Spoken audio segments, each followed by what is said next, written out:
मकातिबे फिक्र के तासुब को छोड़कर मरकज़ अकीदत मुहम्मदुर रसूलुल्लाह की तरफ आओ। उन उलमा की पैरवी करो जो सच्चे इश्क की बात करें, मोहब्बत रसूल की बात करें, इश्क रसूल की बात करें, इश्क अहलुल बैत की बात करें, इश्क असहाबे रसूल की बात करें। लायानी झगड़ों में न उलझो वरना मामला बिखर जाएगा। हुजूर की जात लड़ने के लिए नहीं, हुजूर की जात तो नुक्ता इत्तेहाद थी, मरकज़ अकीदत है, मोहब्बतों का मरकज है। तो बहरहाल वही हुआ कुछ क्या, गौसे पाक के दौर में खतीब बिके, अदीब बिके, मुकर्रिर बिके, कलमकार बिके, बिकने वाले बिके, लेकिन कुछ लोग नहीं बिके। तो गौसे पाक से हुजूर ने फरमाया तुम खिताब क्यों नहीं करते, क्योंकि तुम जैसों की जरूरत है दीन को। अर्ज़ की हुजूर मैं अजमी हूं, वो अरबी हैं। फरमाया तुम भी तो अरबी जानते हो, हुजूर इन अरबियों में मैं खिताब कैसे करूं। तो फरमाया मेरे करीब आओ। और अल्लाह के रसूल ने करीब बुलाया और करीब बुलाकर 7 मरतबा अपना लुआब गौसे पाक के मुंह में डाला। लुआब रसूल गौसे पाक के मुंह में 7 मरतबा। और फिर मौला अली को इशारा किया तो मौलाए कायनात ने 6 मरतबा डाला। गौस पाक ने पूछा दादा जान, नाना ने तो 7 बार, आपने 6 बार कहा। बेटा अदब की वजह से, अगर वो 7 बार डालते हैं, मैं भी 7 बार डालता हूं, तो लोगों को बराबरी का शायबा होगा, एक कदम पीछे, ताकि पता चले जब अली बराबरी का दावा नहीं करते तो किसी और जलील को बराबरी का दावा करने का हक क्या है। वो अली जिसके बेटे बेमिसाल हों, वो अली जिसकी आल में इतने वली हों कि नाम लेते लेते रातें खत्म हो जाए, कभी ना औलाद अली की फहरिस्त खत्म ना। अंदाजा करें, वो कह रहे हैं कि मैंने 6 बार इसीलिए डाला। बहरहाल फिर गौसे पाक फरमाते हैं कि फिर खिताब, तकरीर मेरे अंदर ऐसी आती थी जैसे लोगों को उल्टियां, मैं कंट्रोल नहीं कर पाता था और फिर बोलना शुरू किया। गौस पाक कहते हैं जब मैंने शुरुआत में तकरीर शुरू की तो 2-3 लोग बैठते थे मेरे खिताब। तवज्जो करें, यानी गौसे पाक की शुरुआत जो हुई है, फरमाते 2-3 लोग बैठते थे मेरे खिताब। मैंने शुरू किया और फिर लोग बढ़ते गए तो मेरा मदरसा भर गया। फिर वो मिंबर उठाकर लोगों की, पब्लिक की वजह से, ज्यादती की वजह से ईदगाह में मिंबर लेकर गए। वो फरमाते 70 हजार का मजमा जमा होता था और 400 उलमा कलम दवात लेकर के गौस पाक का खिताब लिखते बैठते थे। और गौस पाक को अल्लाह ने अब उनके नाना के मौजिजे के सदके में ये करामत दी थी कि पहला बंदा जो करीब बैठकर जैसे सुनता था, आखिरी बंदा जो 70 हजार के मजमे में होता था, वो भी वैसे ही सुना करता था। माइक की जरूरत नहीं थी। और फिर आपके खिताबात थे। अब मैं उन खिताबात की तासीर क्या अर्ज करूं, वक्त ज्यादा हुआ, मैं तमहीद में बहुत वक्त ले गया। उनका एक खिताब पढ़ना चाहता हूं। आज मैं उनका एक खिताब पढ़ूंगा, उसी बात पूरी करूंगा। यानी मतलब यह है कि जबान मेरी है, बात उनकी। आज आप गौसे पाक का खिताब सुनेंगे, लेकिन नकल मैं कर रहा हूं। हालांकि मेरी जबान वल्लाह नाम गौस लेने के भी काबिल नहीं, मैं उनके खिताब को क्या बयान कर सकता हूं, लेकिन उनका खिताब आज मुझे पढ़ना है और आपको सबको गौर से सुनना है।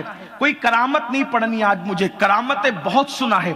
जरा देखो तो गौस पाक की तालीम क्या है, गौस पाक का खिताब क्या है, गौस पाक कैसे खिताब करते हैं। उस बिगड़े हुए ईसाइयत और यहूदियत के माहौल में, बिके हुए खुतबा के माहौल में गौस पाक का जब खिताब हुआ, इतनी तासीर थी गौस पाक के खिताब में कि 3-3, 4-4 जनाजे उठते थे। लोगों पे इतना खौफ तारी होता था, लोग बेहोश हो जाते थे, होश खो देते थे। जब गौस पाक कहते थे ना, अब काल को छोड़ो, यानी जाहिर को छोड़ो, हाल की तरफ आओ, तो लोग अपने कपड़े फाड़ लेते थे। ये सरकार गौस पाक के खिताब में तासीर थी। लोग आते थे तो तौबा करके जाते थे, लोग आते थे तो पलट कर जाते थे, लोग आते थे तो तब्दील होकर के जाते थे। बड़े बड़े उलमा, हत्ता के जिन्नात भी, शेख अबू नस्र उमर बगदादी कहते हैं कि मैंने जिन्नात का अमल किया था कि जिन्नात हाजिर करूं। एक दिन मैंने अमल करके, वजीफा करके जिन्नात को बुलाया, تو انہوں نے آنے میں دیر کی. میں نے کہا آنے میں دیر کیوں کی؟ تو جنات نے کہا آپ اس وقت نہ بلایا کریں. کہا کیوں؟ کہا اس وقت ہم سرکار غوث اعظم کا خطاب سننے کے لیے جاتے ہیں, اس لیے آپ اس وقت نہ بلایا کریں. کہا کیا تم جنات بھی غوث پاک کا خطاب سنتے ہو؟ تو کہتے ہیں انسانوں سے زیادہ غوث پاک کے خطاب میں جناتوں کی تعداد ہوتی ہے. اللہ اکبر.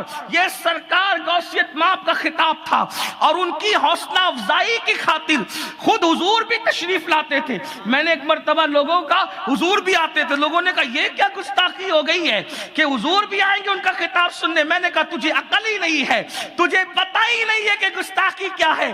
ارے نادان, یہ جو سادات بیٹھے, یہ علماء بیٹھے ہیں, کیا یہ میرا خطاب اس لیے سننے آئے ہیں کہ میں ان کو سدھاروں گا, سدھرے ہوئے لوگوں کو سدھاروں گا, ان کے علم میں اضافہ کروں گا؟ نہیں. یہ علماء کیوں آتے ہیں؟ آدمی جب آیت پڑھتا ہے نا, میرے جیسا طالب علم, یہ علماء اندازہ لگاتے ہیں کہ آج سید کا عنوان کیا ہوگا, وہ جان لیتے ہیں. پورا سب وہ تانے بانے ان کی نظر میں ہوتے ہیں, منطق و فلسفے ان کی نظر. پھر یہ کیوں آتے ہیں؟ وہ اس لیے آتے ہیں تاکہ امین القادری جیسے کم علم کی تائید کر دے کہ ہم اس کی تائید کر رہے ہیں بلا تمثیل. یہ میری کوئی اوقات نہیں, یہ ہماری تائید اور حوصلہ افزائی کے لیے آتے ہیں, کیونکہ ہم ہیں چھوٹے اور غوث پاک تھے بہت بڑے. تو ان کے خطاب کی تائید کو سند عطا کرنے کے لیے محمد الرسول اللہ تشریف لایا کرتے تھے, موسیٰ علیہ السلام تشریف لایا کرتے تھے. میرے امام کہتے ہیں انبیاء کیا خود حضور آئے, انبیاء کیا خود حضور آئے. وہ تیری واز کی محفل ہے یا غوث, آپ کی واز کی محفل ایسی. اور اللہ اکبر, مولا علی تشریف لاتے ہیں, خضر علیہ السلام تشریف لاتے ہیں. کیا وہ محفل رہی ہوگی؟ سچ کہنا, بولو تمہارے دلوں میں کیسی گدگدی ہو رہی ہے. غوث پاک کا ذکر ہو رہا ہے تو کیسے دل کی کلیاں کھل رہی ہے غوث پاک کا. جس کے نام میں اتنا اثر ہے, اس کے چہرے میں کتنی تاثیر ہوگی, اس کے رخ پاک میں کتنی تاثیر ہوگی. کیا لگتے ہوں گے غوث اعظم, کیا لگتے تھے پتہ ہے؟ حضرت مولانا سید اعجاز کامٹوی ہماری جماعت کے بہت بڑے عالم ہیں, انہوں نے غوث اعظم کے چہرے کی عکاسی کی ہے. انہوں نے خواب میں رسول اللہ کا دیدار ہوا تو انہوں نے ایک منقبت لکھی تھی پربی زبان میں, مورے سپنا میں درشن دکھائے گئے اورے مورے غوث الورا, مورے سپنا میں درشن دکھائے گئے اورے مورے غوث الورا, مورا سوتے میں بھاگ جگائے گئے اورے مورے غوث الورا. اور مکتے میں کہتے ہیں چاندنی مجھ کو اعجاز پھیکی لگے, ایسے اچھے ہیں وہ. چاندنی مجھ کو اعجاز پھیکی لگے, ایسے اچھے ہیں وہ. اور کرن مجھ کو سورج کی دھندلی لگے, ایسے اچھے ہیں وہ. جس کے آگے سورج کی کرن دھندلی ہے وہ میرے غوث کا چہرہ ہے, جس کے آگے چاند کی چاندنی پھیکی ہے وہ میرے غوث کا چہرہ. کہتے ہیں اللہ اکبر, چاندنی مجھ کو اعجاز پھیکی لگے, ایسے اچھے ہیں وہ. اور کرن مجھ کو سورج کی دھندلی لگے, ایسے اچھے ہیں وہ.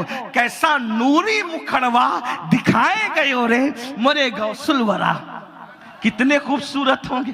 میں غوث پاک کی توجہ کو اپنی طرف مائل کرنے کے لیے یہ آخری بند ہے, اس کو اپنے انداز میں پڑھنا چاہتا ہوں. آپ بھی شامل ہو تو کھو سکتے ہیں, میں پڑھتا ہوں ذرا اس میں شامل ہو. غوث پاک کی طرف توجہ کر کے کہتے ہیں مورے سب